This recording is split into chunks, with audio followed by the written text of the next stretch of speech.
এই জিহ্বায় কৃষ্ণ নাম উচ্চারিত হয়।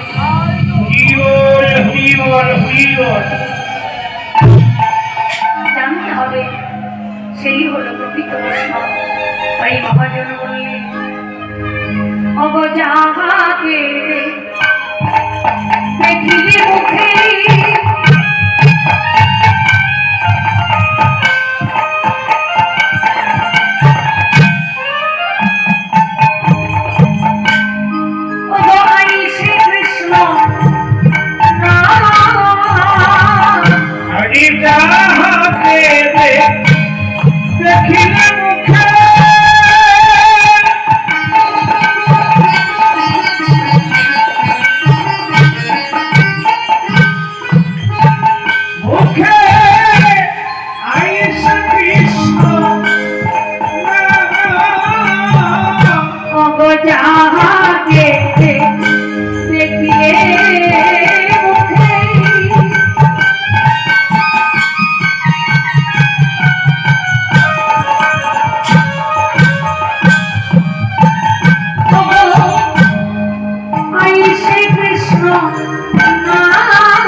জগতে হয় না, তারে তুলনা জগতে হয় না, তারে তুলনা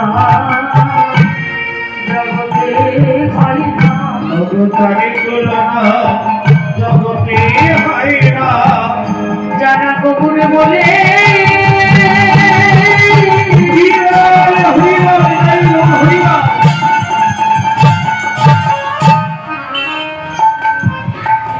যারা কবুরে বলে সদাই কাঁদে,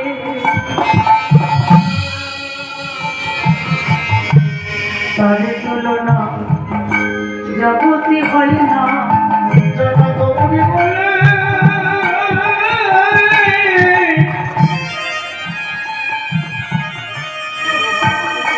গৌর বলে সবাই কাঁদে, তারে তুলনা জগতে হয় না। হরে কৃষ্ণ। অবশ্য জানিবে তুমি বৈষ্ণব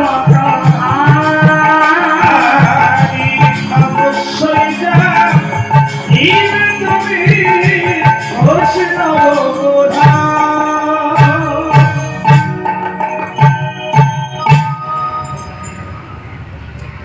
যাহাকে দেখিলে মুখে আইসে কৃষ্ণ নাম, অবশ্যই জানিবে তুমি অগ বৈষ্ণব প্রধান।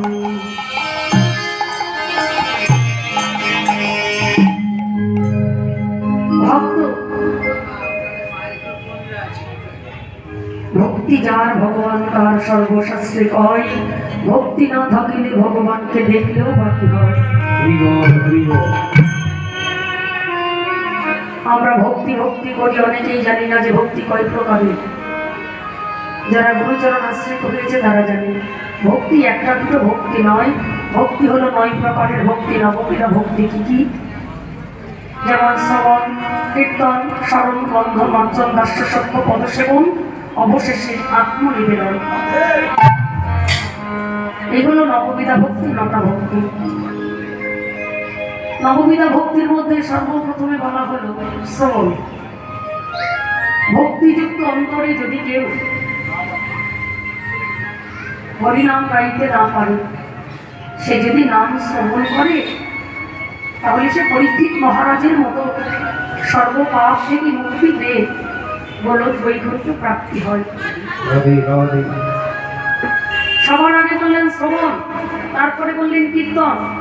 যার সুর নেই, যার তাল নেই, যে লয় মাত্রা কিছু বোঝে না, সে যদি মহাপ্রভুর সম্মুখে, রাধানাথের সম্মুখে, গোপালের সম্মুখে ওই মীরা দেবীর মতো করো তালি দিয়েও ভক্তি ভাবে নাম করে গো, তাহলে সেও কৃপা প্রার্থী হয়ে যায়। বললেন শ্রবণ কীর্তন, তারপরে বললেন শ্রবণ।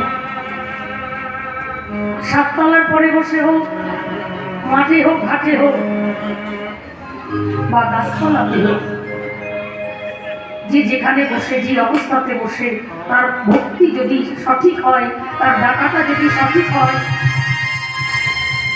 যে কোনো প্রতিকূলের সম্মুখীন হয়েও ভক্ত প্রহ্লাদের মতো যদি ভগবানকে স্মরণ করে, প্রহ্লাদের পিতা হিরণ্যকশিপু বলেছিল, প্রহ্লাদ তুই যেদিকেই যাস সেদিকেই ভগবানকে দেখতে পাস। আমি বুঝবো তোর ভগবান সর্বত্র, সর্বব্যাপী, আকাশ বাতাস অনল করেনি। তুই কি পারবি এই ফটিকের স্তম্ভের মধ্যে তুই তোর ভগবানকে দেখাবি? প্রহ্লাদ মনে দৃঢ় বিশ্বাস রেখে বলেছিল, পিতা আমি পারবো।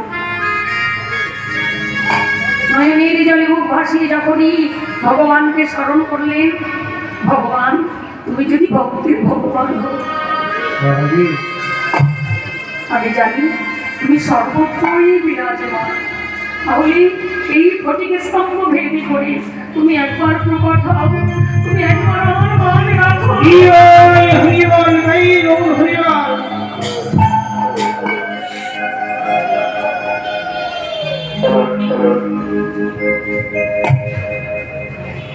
ভগবান না এসে থাকতে পারলেন না, দর্শন দিয়েছিলেন। সেই ফটিকের স্তম্ভ ভেঙে করে নরসিংহ মূর্তি ধারণ করে দর্শন দিলেন, ভক্তকে রক্ষা করলেন, দুষ্টকে বিনাশ করলেন। শ্রবণ কীর্তন স্মরণ বন্ধন, বন্ধন করেছিলেন ভক্তিভাবে মাতা যশোমতী।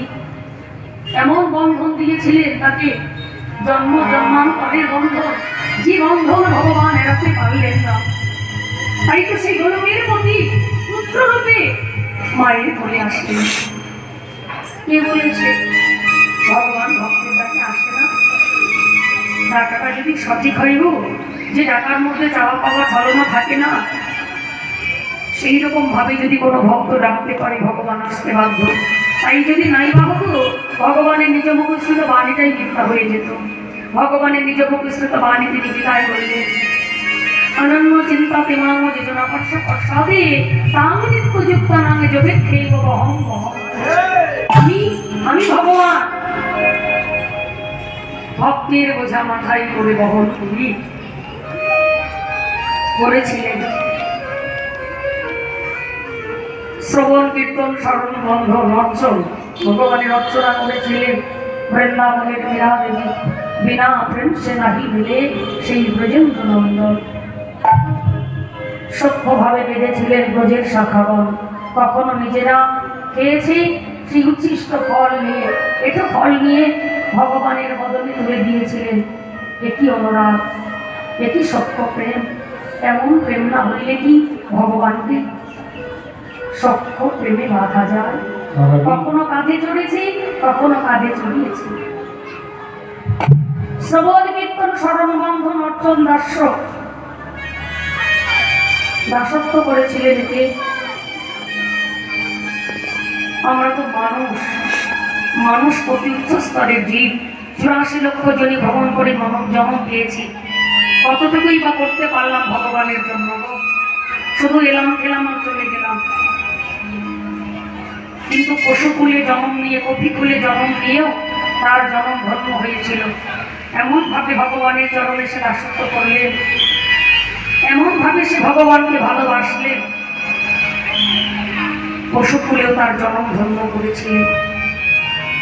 একটু ত্রেতা যুগে আমরা যদি স্মরণ করি, যেদিন ভগবান শ্রীরামচন্দ্র মাতা সীতাকে উদ্ধার করে নিয়ে আসলেন,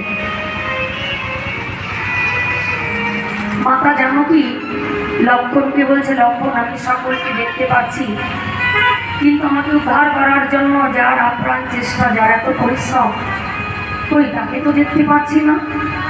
আমার হনুমান কোথায় গেল, একটু দেখে নিয়ে এসো তো।